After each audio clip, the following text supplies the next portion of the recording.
Hey, my name's Connor Benham, and I am co-founder of Well Fed Business, and we've just got back from 2 wonderful days in Cork with our elite mastermind group. And this video is all about the 4 recurring themes over the 2 days.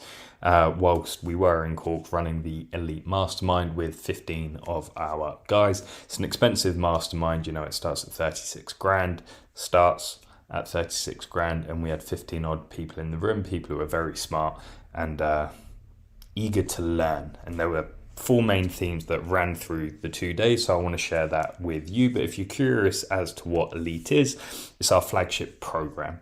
It's typically for service-based business owners making anywhere from $500,000 to $3 million. That tends to be our sweet spot because you have enough deal flow, you have enough lead flow, you have enough sales opportunities for us to make a big difference, and you've also got budget to implement the weird and wacky marketing shit that we get you to do, and any hires we tell you to make. There is some wiggle room, we're not strict on the 500k and the 3 mil, but that tends to be the sweet spot. If you're curious, there's some information in a minute on who you need to email to see if you are a fit. Elite quite simply gives you the tools to reliably, predictably, and relentlessly attract the best clients. The reason it's designed that way is typically the people that join Elite want to run a best-in-class business because they have a best-in-class skill set. The problem they face is they're not getting paid in accordance to their skill set. They look around to their competitors and they're like, I'm much fucking better than you, but we're probably making the same, or I'm making a bit less. What's going wrong?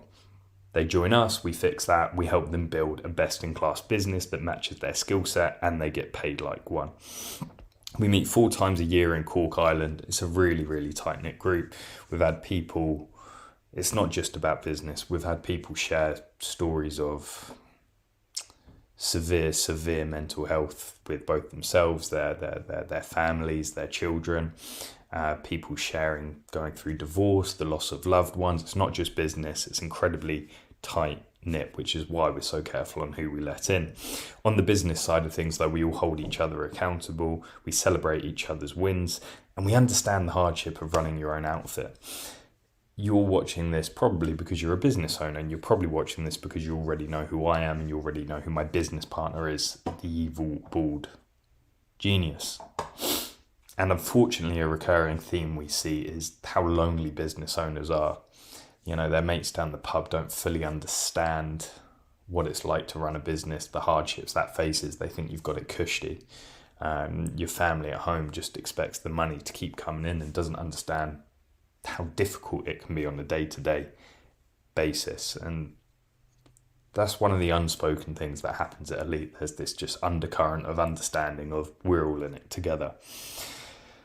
Now, I want to be clear on who Elite is not for, because it is important not only to scare off anyone that might want to join us, but also in how it reflects in the lessons that I'm about to share, the 4 lessons. It's not for price buyers, arseholes, time wasters, yeah buts, know-it-alls, judgy, close-minded arseholes who will spoil the group dynamic. One bad apple spoils the whole batch. Elite is definitely not for those on the business side of things, because they're all personal things, character traits.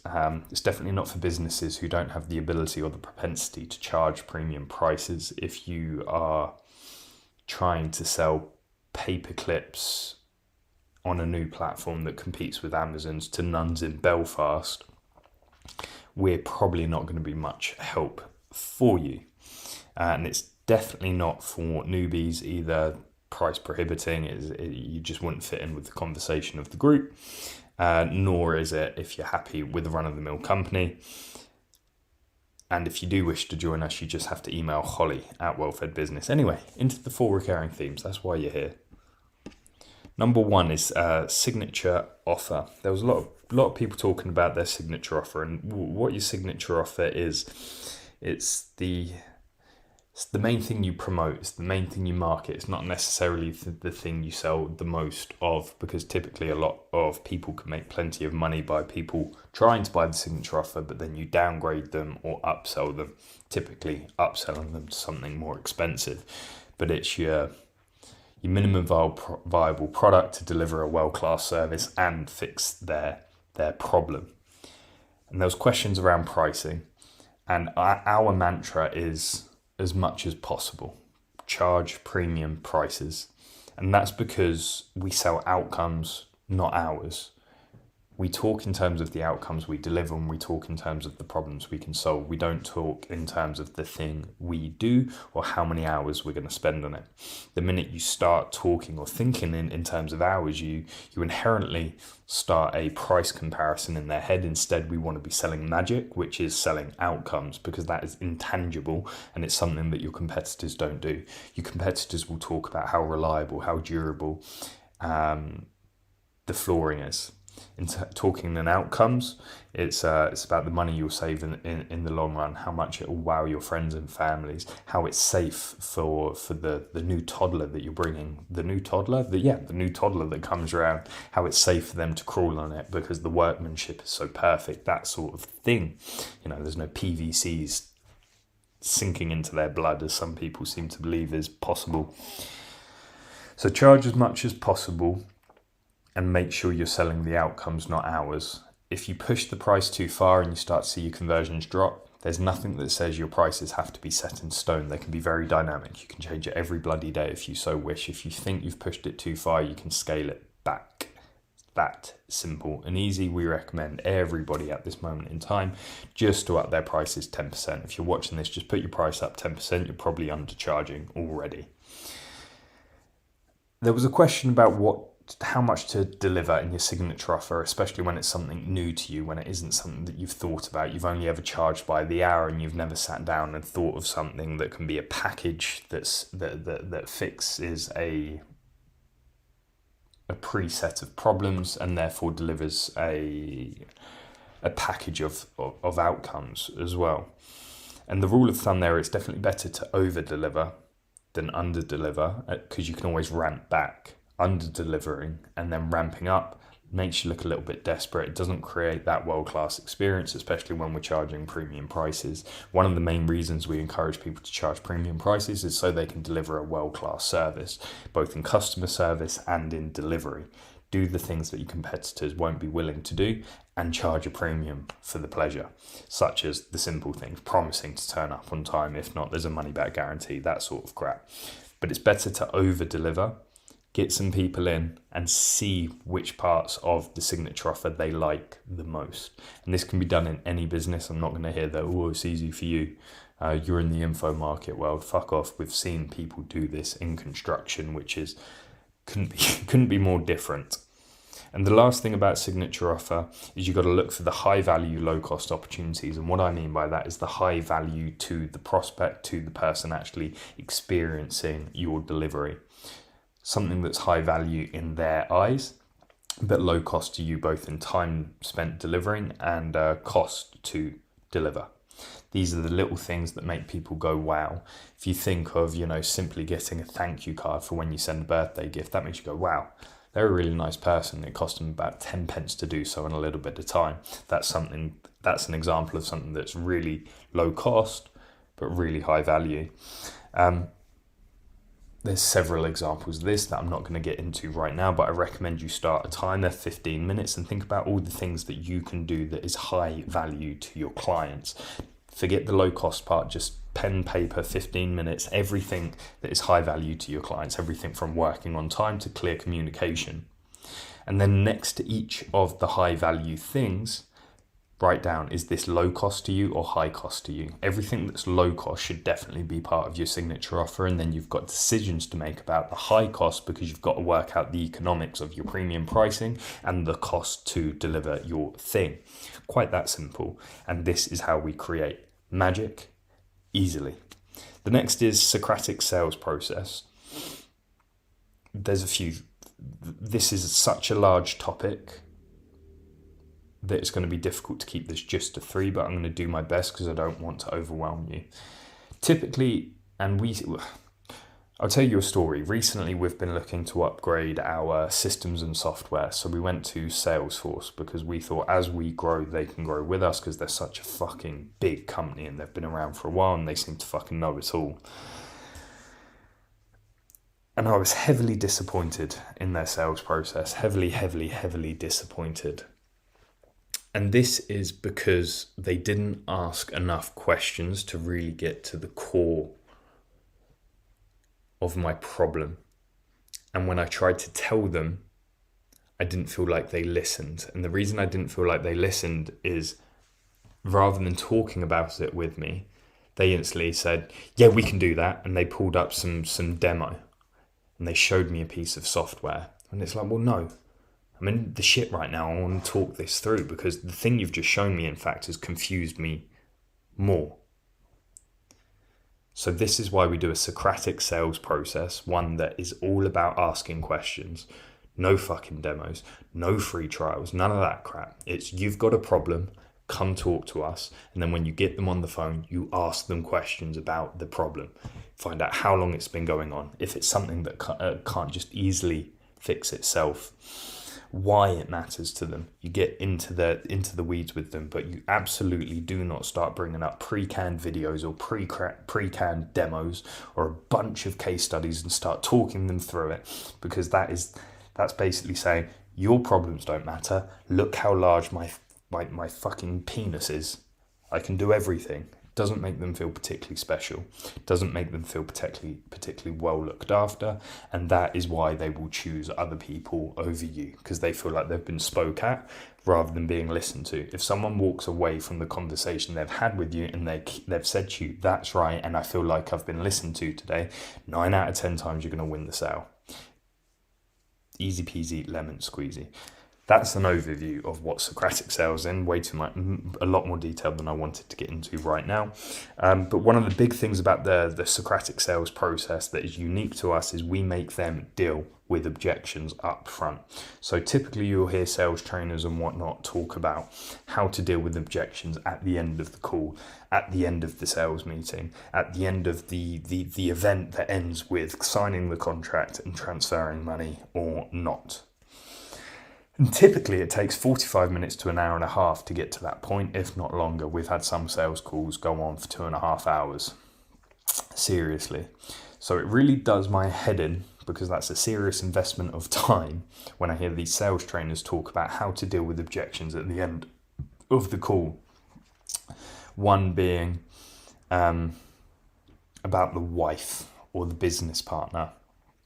And the advice was, at the end of the call, if they say I need to go talk to my wife or my business partner, the way you're meant to deal with it, according to this high-level sales trainer, and I say that with my tongue firmly inside my cheek, the common wisdom is to say, well, does your partner, and we'll use partner for both business partner and spouse, does your partner know you've been struggling with this for a long time?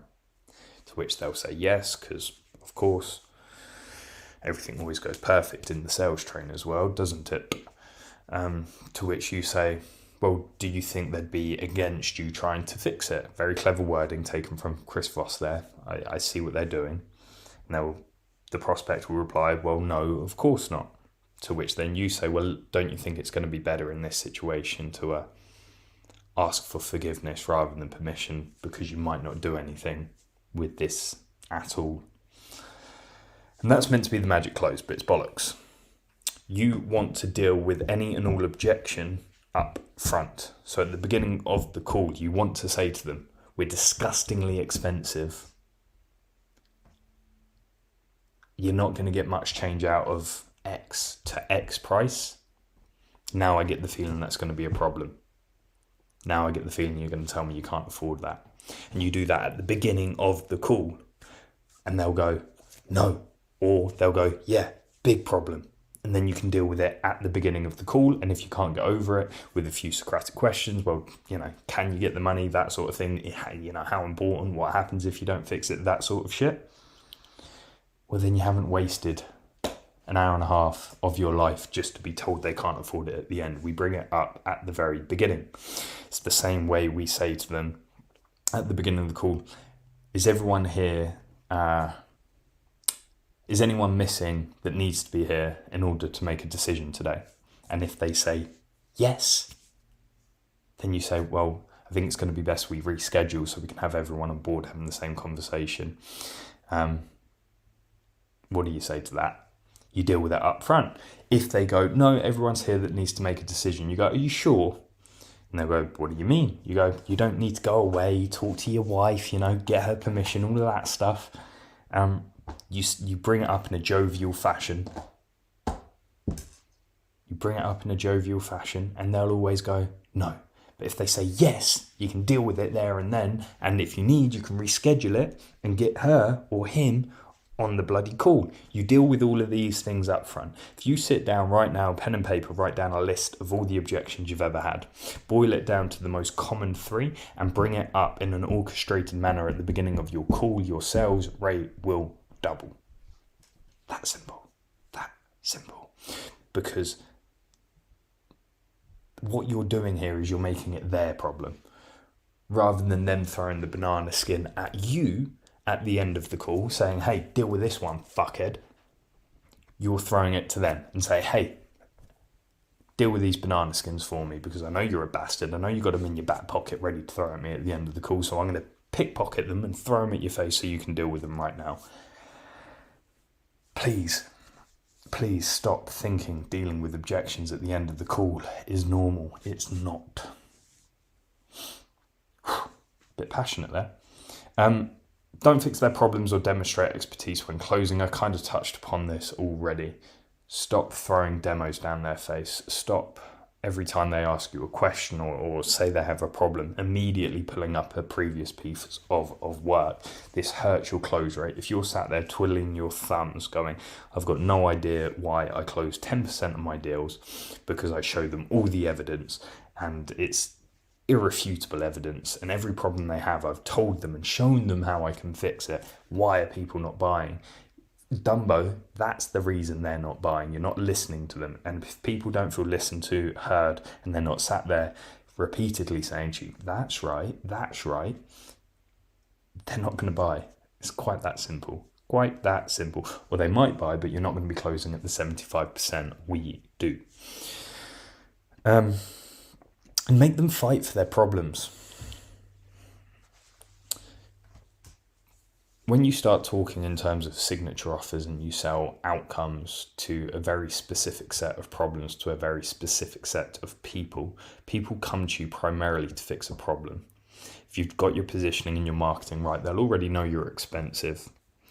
And they'll come to you saying, I've got this problem. And immediately people go, that's fine. And they move on. That sounds frustrating. Yeah, we can fix that for you. That sort of crap. When in reality, you have to make them fight for the problem so they really feel it. And it makes them commit to saying, this is something that needs to be fixed. So in our world, people come to me and they'll say, I've got a marketing and sales problem. And I'll say, are you sure about that? They go, yeah, why do you ask? And I'll say, well, help me out here. I'm slightly confused. You've been in business for over 10 years, right? And they'll go, yeah, that's right. And I'll go, and it's fair to say, you've done pretty well. And they'll always, well, it could be better. Yeah, I understand that, but do you agree? You've done pretty well. You've been in business 10 odd years, which is way more than the industry average. And I'll go, yeah, I suppose you're right. And you say something, well, it can't be that much of a problem then, can it? You're doing pretty well. And what they do is they double down. They go, well, no, you're right, but it is a problem because I'm not growing fast enough. And they go, well, why do you want to grow faster? Life seems pretty cushy for you, mate. And they'll go, well, I need to buy this thing. I need to do that. I need to pay for this surgery, whatever it is. Make them fight for their problem by basically telling them it's not that bad. Saying to them, isn't this a glitch? Something that can just work itself out? Will have them fucking rabid and foaming at the mouth and screaming to you why they need this fixed yesterday, how they're willing to pay any price to get it fixed. Ooh. Make them fight for their problems. When they state problems, make them fight for them. Don't just let them be one and done and then move on with the call. That's a shit way to sell. Next is lead generation and cold outreach. First thing to do is acknowledge the elephant in the room. So you'll see on our book page, we say, this message is one of the longest messages you're likely to ever read in your life. We do that to call out the elephant in the room, so they're not thinking, fuck me, this is a long message, because we've brought it up for them. The same if we do a cold email or a cold call, the first line in all of our cold emails is, this is a cold email. The next one goes, we know how most people feel about cold emails, so feel free to fuck off, delete this email and ignore us. However, and then we get into the pitch. People say to us, I love this approach, I love the honesty.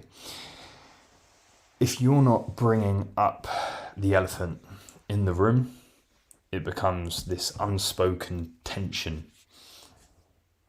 that grows and gets in the way of the deal moving forward. So always bring up the elephant in the room. With our Facebook ads, we always used to say, this is an ad. This is an ad for specific target market. If that's not you, feel free to move on. We did that to call out the elephant in the room, that we're very much looking for only a specific type of person, which if we didn't handle it in that way, may have got us cancelled in today's crazy world. So always be acknowledging the elephant in the room. I don't know if you've ever, seen someone have a meltdown about the stupidest thing and they storm out of the room and everyone's sat there and there's this tension in the room and someone just goes, well, that was awkward, and everyone bursts out laughing because it breaks the tension.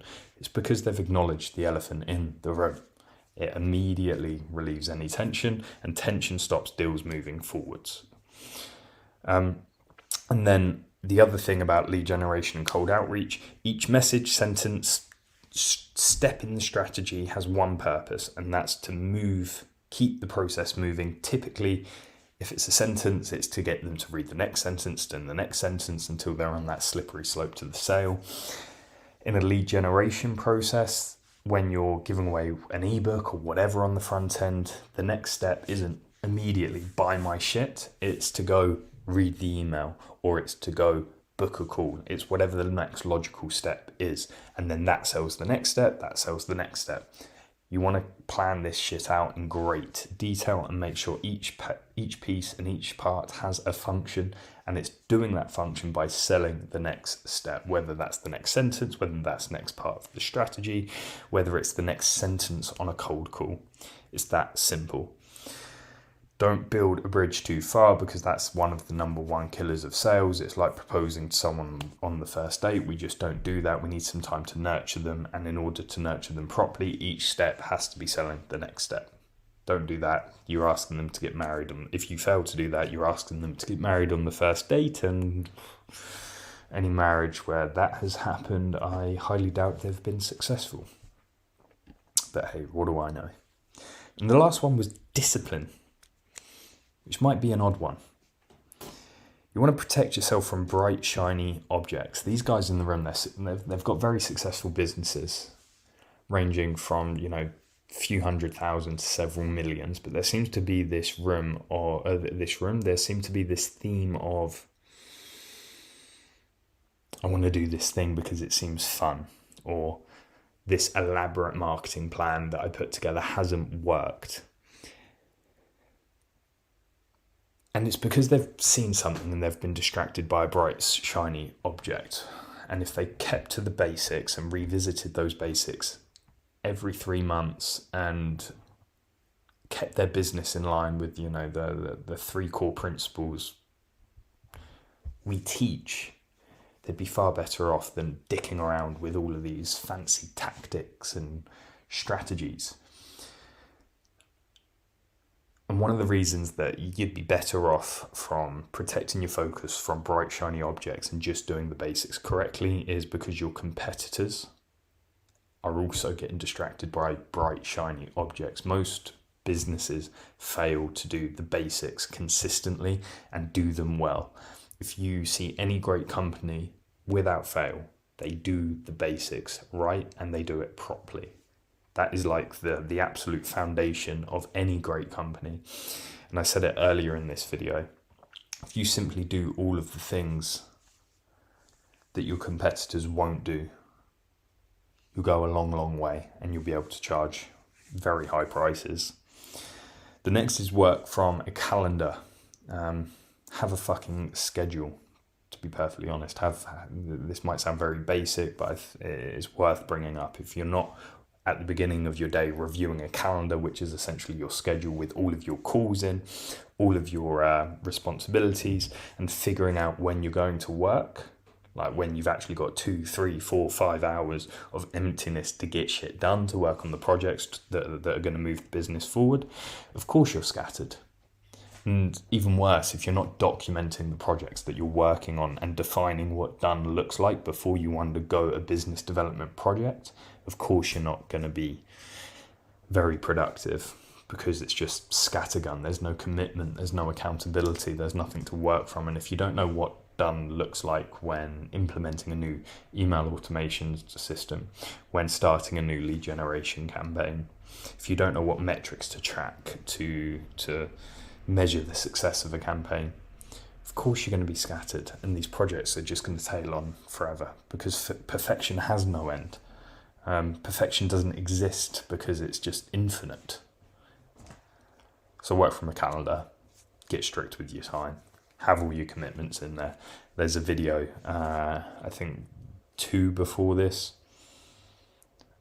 all about deep work, anchors, shallow work, all about productivity. Go watch that if you struggle with that. And the last one might sound a weird one because you are a business owner. And even if you're a band of 1, I highly recommend everybody has a job description. As if you're an employee, that lists all of the responsibilities and the results expected of those responsibilities. If you wish, you can break those responsibilities down into daily, weekly, monthly. I don't think you probably need to, but having this document of all the things that you do, everything from the admin to the accounting to the delivery to the marketing to the sales, having everything there in one place holds you accountable to that document. The best function of it is then when you go to make your first hire or your 100th hire, you can look at your job description and see, what can I get rid of? Do an 80-20 analysis and get rid of some of the crap. And have the results written down. If you don't know what the expected outcome, the why of each responsibility you have, well, then you're probably not going to be very consistent with it. You're probably not going to do it very well. And I'd probably go one step further and say, is it even worth doing at all if you don't know what result it's driving? Because you're just shooting arrows into the dark then, aren't you? Anyway, they were the 4 themes: signature offer, Socratic sales process, lead generation and cold outreach, and discipline.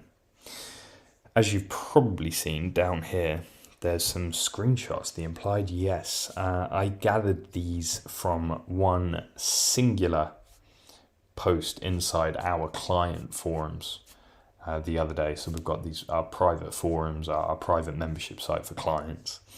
And there was this one post that generated a lot of positive replies. So this isn't the entirety of all our testimonials. You can go into wellfedbusiness.com/wall, WALL, if you want to see all of that.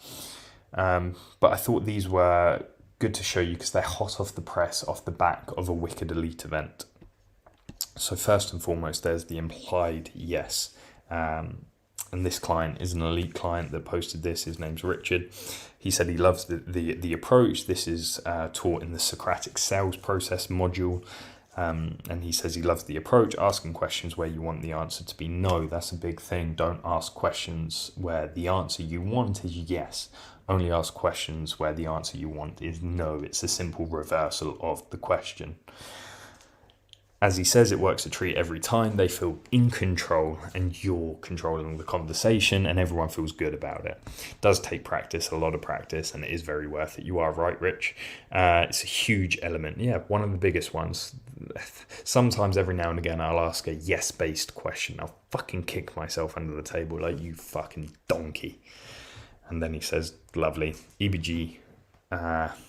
Then he says, we've taken it to a new level with the 3 no's of why not to work with me, with us, with anyone. Hats off. So thank you, Rish.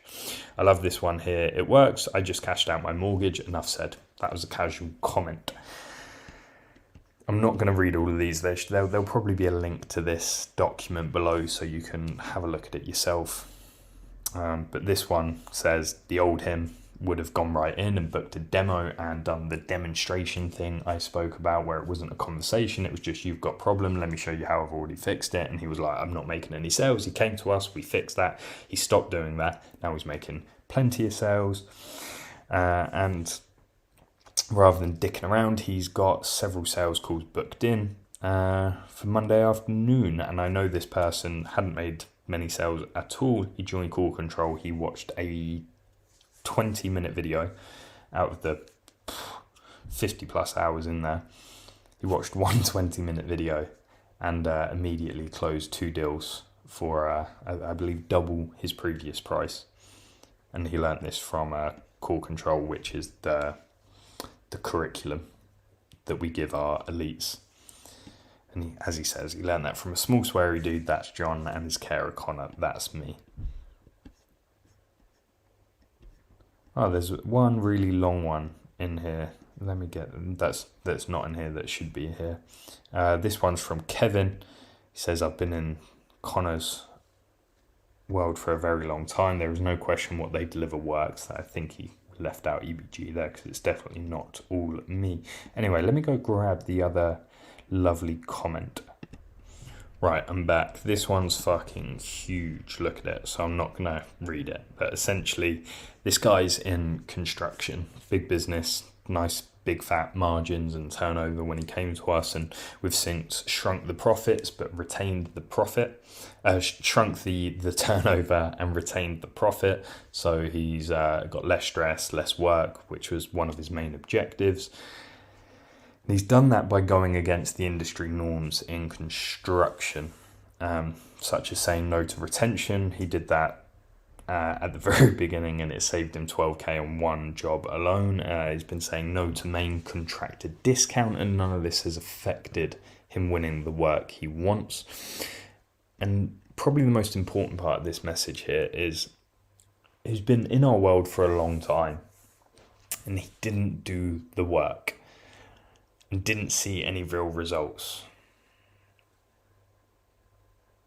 And he'd been in our world a long time. He was buying the cheaper things that we offered once upon a time that we don't offer anymore because that's bloody stupid.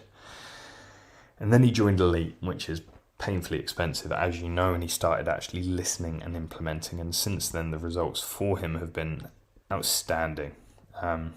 He's now got the confidence to put his prices up. He's charging 50% more since he joined Elite, and he never would have done that. And he's meeting minimal resistance, and when he does meet resistance, he knows how to deal with it. He gets paid up front or via payment plan, unheard of in the construction industry. February this year, a client paid 100k up front. 100 grand hit his account before any of the boys had even laid a fucking brick. And to be fair to him, he's given all the praise to us. I have to give some praise back because he's actually done the work. He says something that he can say with confidence he never would have done had he not joined mine and John's world. 100k up front before a brick's fucking laid. And then there's quite a sad, well, it's not a sad story, but it was quite a stressful time. Basically, big dickhead, main contractor, shark cunts came after him and his business,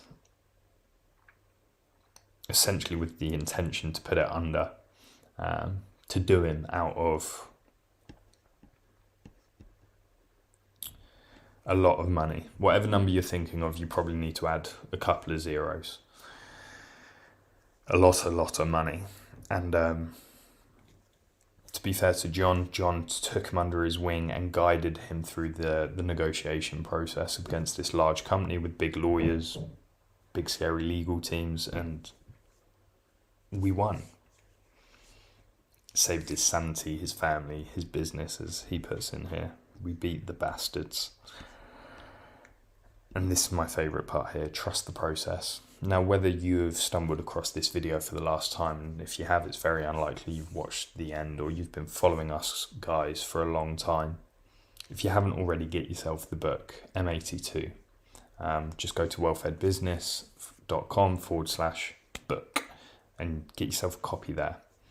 And when you get the copy, I want you to sleep with it under your pillow. I want you to buy several copies, in fact, and rip pages out and stick it next to your computer screen. M82 to elite, to everything above it and in between. We teach the same principles. Doesn't matter if you bought a £20 book or you're investing multiple six figures into consulting. We teach the same shit. Buy the book, trust the process, as Graham says. We're doing it in industries such as construction, which we are still being told it can't be done. And we're doing it every single fucking day. Anyway, if you want to join us in Elite or work with us privately in some capacity, doesn't have to be Elite, email Holly at Well-Fed Business and let her know that you watched the Elite Lessons video. If not, and you just want to get yourself a copy of the book and you haven't already, Well-Fed Business book. Click this big button, fill the shit out, pay your money, get the book, get access to the membership site you saw a brief peek of there, just for book buyers like yourself, so it's not like a crap Facebook group that we've all been a part of, and gain access to the most unbelievable free gift ever, which is another 50 plus hours. Then once you get the book, as I said, just trust the fucking process. Whilst you're waiting for the book to come, there's so many videos in there. There's a video in there, there's a module in there, sorry, which is 12 hours long that we previously sold for £3,000. We're just giving it away. Just fucking giving it away. Anyway, I'm done. I've gone on way too long. Till next time. Oh yeah, email Holly at Well-Fed Business if you want to work with us or buy the book. And if any elites are watching this or any clients are watching this, you too trust the process and do the work. Speak to you soon.